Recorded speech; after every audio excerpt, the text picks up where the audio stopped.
살을 빼도 거뭇거 못하고, 살이 쪄도 거뭇거 못하고, 관리를 해도 거뭇거 못하고, 메이크업을 해도 거뭇거 못하고, 너 오늘 면도하고 나왔니? 라는 말을 한 번이라 들어봤다. 오늘 끝까지 시청하세요. 봤을 때 뭐가 확실히 더 괜찮아 보일까요? 말 안 해도 아시겠죠? 제가 지금 잘생겨지기 위한 채널을 만들고 있잖아요. 나도 잘생겨질 수 있다! 라고 생각했던 계기가 바로 제모였던 것 같아요. 이미지가 많이 바뀌었다는 게 보이실 것 같아요. 저도 솔직히 어릴 때부터 털이 많았던 게 아니에요. 막 가끔 TV 보면 막 거뭇거뭇한 사람들 보면서 지저분하다 생각한 적이 저도 있었는데, 그 지저분하다가 제가 됩니다. 군대를 가기 전에도 어느 정도는 있었지만, 군대를 갔다 온 다음부턴 진짜 아저씨가 급속화가 되더라고요. 그러니까 아무리 뭐 살을 빼도 거뭇거 못하고, 살이 쪄도 거뭇거 못하고, 관리를 해도 거뭇거 못하고, 메이크업을 해도 거뭇거 못하고, 잘생겨지는 게 한계가 확실히 있더라고요. 그래서 제가 한 5년 6개월 전에 첫 제모를 시작했습니다. 아포지 플러스로 제모를 받았습니다. 이 사진도 한 10분 전에 면도를 하고 찍은 거거든요. 딱 봐도 너 오늘 면도 안 했니? 그러니까 제가 지금 봐도 그 말을 할 것 같더라고요. 지금까지도 받고 있고 한 45회? 한 50회 사이 정도를 받았는데, 사실 이 정도 컨디션이 되기 위해서는 한 15회 정도 받았을 때 이렇게 좀 깔끔한 느낌이 나왔거든요. 반영구다 보니까 뭐 살짝씩 털이 올라오거나 혹은 한 부위가 좀 거뭇거뭇 지저분해질 때마다 원래는 2주에 한 번 받았던 그 간격을 몇 달에 한 번씩 받으러 갔던 걸로 계속 관리를 해오고 있습니다. 그 당시에 제가 제모 병원을 골랐던 기준이 3가지가 있는데, 첫 번째, 가격이 착할 것. 두 번째, 바로 일상생활이 가능해야 됐고, 세 번째는 후기가 많은 곳을 좀 찾았던 것 같아요. 그래서 제가 결정했던 곳이 아포지 플러스였는데, 가격은 어떻게 되느냐, 부가세까지 포함해서 얼굴 전체로 20 몇만 원이 들었어요. 근데 이게 다 부위마다 다릅니다. 인중만 하시는 분들, 턱만 하시는 분들, 아니면 두 개 합치는 거, 그다음에 턱선, 턱 아래, 저 같은 털보분들은 그냥 다 합쳐서 전체로 가시는 게 좋고, 이런 인중만 턱만 있다고 하신다면 아마 금액은 더 줄어들 거고요. 지금 제가 다니는 곳은 털 양이나 강도에 따라서 금액이 더 낮아지더라고요. 그래서 이 부분은 참고해 보시고 알아보시면 좋을 것 같습니다. 그리고 저는 그 당시에 일을 하고 있어서 바로 다음 날부터 일상생활을 해야 됐거든요. 아포지 플러스가 전부 다 그런 건 아니거든요. 근데 제가 받았던 곳은 마취를 안 하고 하는 곳이었어요. 즉, 개 아파요. 쿨링이랑 공중 타격 방식이 있어서 뭐 붓기가 짧게 가고 통증도 덜하다라고 하는데, 마취를 안 하고 제모를 해보니까 한 가지 확실한 건 있습니다.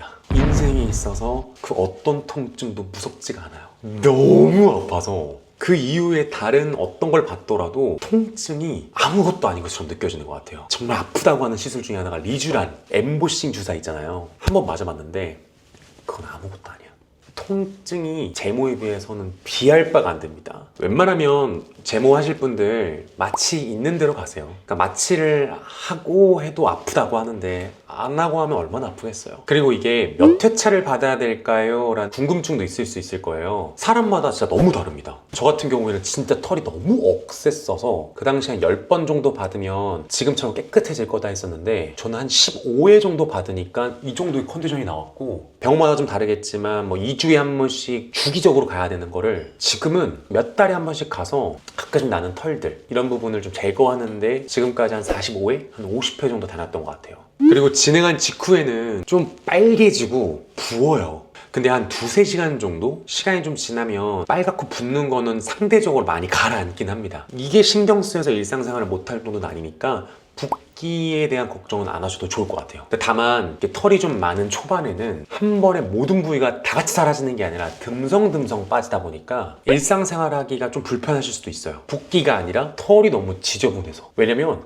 한 3-4일 정도는 면도가 안 됩니다. 털들이 다 누워있어서 아무리 이렇게 역방향으로 하든 정방향으로 하든 잘 안 밀려요. 이건 꼭 참고하시고 진행하시는 게 좋습니다. 그러면 무엇을 주의해야 되느냐? 아파요. 진짜 아파요. 너무너무 아파요. 이게 부위마다 좀 다른 게, 이런 맨들맨들한 살 같은 거 할 때는 불쏘시기로 이렇게 약간 찌르는 것 같아요. 그러면 나도 모르게 이렇게 움찔 하나, 이 정도의 통증이거든요. 뼈에 가까운 부위, 이런 턱선들 딱 쓰는 순간 No! God, please, no! No! 제발 그만해주세요. 내 돈을 냈는데 그만해달라고 막 빌고 싶고, 아까는 불쏘시기로 찌르는 거였다면 이거는 불쏘시기를 얼굴에 딱 대고 망치로 그냥 땅냥 때려 찍는 것 같아요. 진짜 막 내 돈 주고 시술을 받는 건데 제발 그만해달라고 말하고 싶었던 적이 한두 번이 아니고, 그리고 시술 당일날에는 면도를 꼭 하셔야 되고 선크림을 안 바르는 게 좋아요. 불빛으로 탁탁 쏟아보니까 바르지 않는 게 좋고, 혹시나 발랐다고 한다면 세안을 하셔야 되고요. 사실 저는 한 45회에서 50회 동안 받는 동안 딱 한 번 면도를 어제 했어. 오늘은 안 해도 될 것 같은데 약간 애매하네 싶을 때가 있을 때 한번 받아본 적이 있어요. 그분들이 여쭤봅니다. 오늘 아침에 면도하고 오셨어요? 아, 네. 이 단어가 이렇게 바뀌어요. 그 조선시대 인두로 피부를 지지는 게 딱 이런 느낌이겠구나를 몸소 느낄 수가 있습니다. 꼭 면도하고 가세요. 그리고 은근히 사람 손을 좀 탑니다.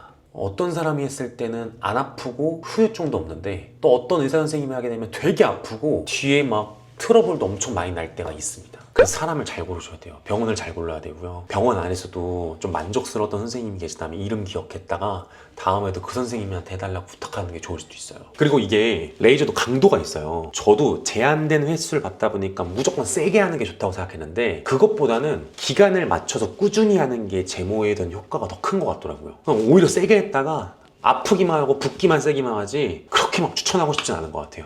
그래서 진짜 받다가 너무 아프면 강도를 좀 줄여달라고 하시는 것도 진짜 좋은 방법이에요. 가끔씩은 모낭염이 나거나 붉게 일어나는 경우가 있어요. 저도 최근에 했었을 때 이렇게 울긋불긋 올라오는 게 거의 한 2주 정도 가더라고요. 그런 경우에는 병원에서 처방해주는 뭐 스테로이드성 연고 같은 것들을 바르시면 빨리 사그라들기는 합니다. 하지만 뭐 안 바른다고 해서 평생 가는 부작용이나 뭐 이런 것들은 아니니까 큰 걱정은 안 하셔도 좋을 것 같아요.